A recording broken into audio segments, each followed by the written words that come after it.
ایک دفعہ کا ذکر ہے کہ چند لوگ ہندوستان سے ایک ہاتھی کسی ایسے ملک میں لے گئے جہاں پہلے کسی نے ہاتھی دیکھا ہی نہ تھا۔ ہاتھی کو ایک تاریک کمرے میں بند کر دیا گیا تھا۔ لوگوں کو اس بات کا علم ہوا تو اس کمرے کے باہر ہجوم جمع ہو گیا۔ کمرہ تاریک اور ہاتھی سیاہ، کسی کو کچھ نظر نہ آتا تھا۔ لوگوں نے ہاتھوں سے ٹٹول ٹٹول کر یہ اندازہ لگانا چاہا کہ ہاتھی کیسا ہوتا ہے۔ جس شخص کا ہاتھی کے جسم کے کسی حصے پر ہاتھ لگتا، وہ اسی سے ہاتھی کی ایک تصویر اپنے ذہن میں بنا لیتا۔ جس کا ہاتھ کان پر پڑتا اس نے کہا یہ بہت بڑے پنکھے جیسا ہے۔ جس نے ہاتھی کی پیٹھ کو چھوا اس نے کہا یہ تخت کی طرح ہے۔ جس نے ہاتھی کے پاؤں اور ٹانگوں کو چھوا تھا اس نے اعلان کیا یہ تو ستون جیسا ہے۔ ہر شخص نے ہاتھی کو جیسا ٹٹول کر دیکھا ویسا بتایا۔ کسی نے کہا الف، کسی نے کہا بے، مگر ہاتھی کی اصل حقیقت سے کوئی بھی واقف نہ تھا۔ البتہ ان کے ہاتھوں میں روشنی کے لیے شمع ہوتی تو سب کی ایک رائے ہوتی،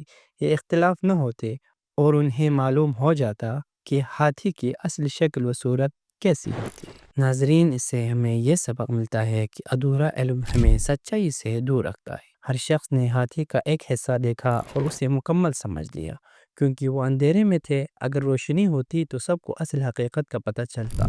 یہی حال زندگی، علم اور مذہب میں بھی ہوتا ہے۔